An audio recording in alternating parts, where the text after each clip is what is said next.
have always felt LaFleur to be one of the best lost episodes at being an episode. It is rich with rhymes and contrasts within the events of its own 40 minutes, but they also reflect and bounce off individual character arcs, wider themes of the series, and our lived realities as viewers. It is fantastically alive, making its audience actively guess and imagine what is going on and what is about to happen. At the same time, it takes time to enunciate emotional layers that are going to be crucial for the further development of the story. It is also remarkable how an episode so heavily centered around time travel uses it as a device to grow and explore the show's arcs and undercurrents, rather than a theme in and of itself. In this essay, I want to look at how these factors shape the episode's three most remarkable features. The conman storyline. LaFleur once again puts Sawyer's conman skills to action, and they are always a delight to watch. What changes is that this time Sawyer uses his resourcefulness not for personal gain, but to uphold the darker side of his personality, but to help his group stay safe and then commit to the search for other survivors. Who put him in charge? And even though technically Sawyer gets stuck in the past, the choices he makes help him move ahead and finally become the man the island has been prompting him to be, excellent at being a leader and helpful to those around. Matching Sawyer's new objectives with his old familiar skills makes his octane feel organic rather than superimposed, while the contrast it creates gives the sequence a fresh and exciting feel. There are two extra reasons why I get a kick out of this storyline. The first one is that as far as tricking someone goes, there could not have been a more iconic pairing than James Ford and the Dharma Initiative.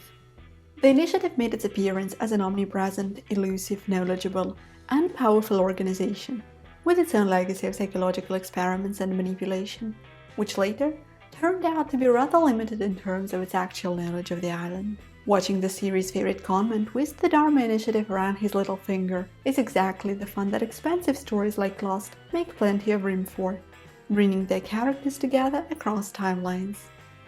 This twist also resonates in our own 2020s, making us root for the individual imagination taken on a somewhat clumsy and dysfunctional system. This is an unsurprising emotional effect of the con artist trope, but the familiarity doesn't make it any less compelling. In a world full of power structures that don't work for us, it is no surprise we're drawn to people whose ingenuity helps them survive in and benefit from such structures without sacrificing their own integrity. And while I don't mean to extrapolate this behavior into a viable resistance model, I find it fascinating how relatable this disregard feels. This ability to weather the everyday calm while knowing that the storm better be coming. That Sawyer and Richard bench scene. The scene shows Sawyer once again improvising his way into all the right words and moves, this time by sticking to the truth. More importantly, it allows for the sense of his new relationship with the island to sink in. There has been an increasing shift from the group's reactive mode towards them having their own goals, and Sawyer lets Richard know it. After describing the events of 20 years ago, he asks, You still think I'm a member of the damn Dharma Initiative? No. Guess I don't. But it is Richard's reaction that makes all the difference.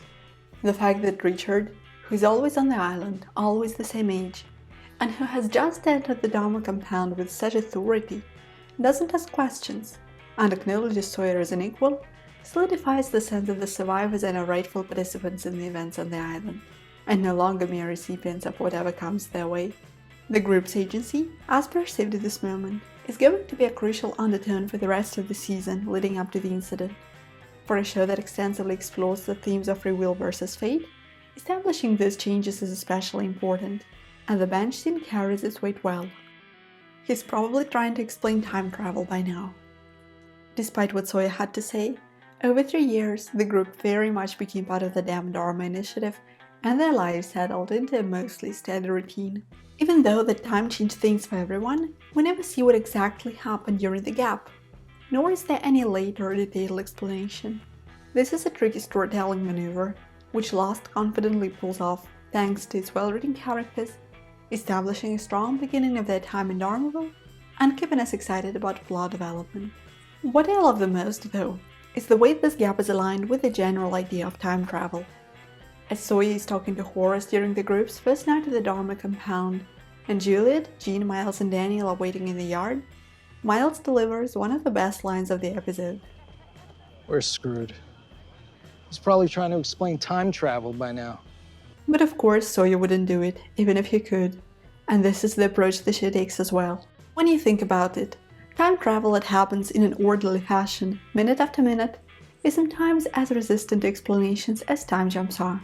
In the episodes leading to LaFleur, Lost has already acquainted our imaginations with the chaotic and mysterious nature of time, and made us less expectant of any immediate answers. Miles' comment sets, even if unintentionally, a poetic reference to the fact that it's often futile to explain how time works, whether linear or not.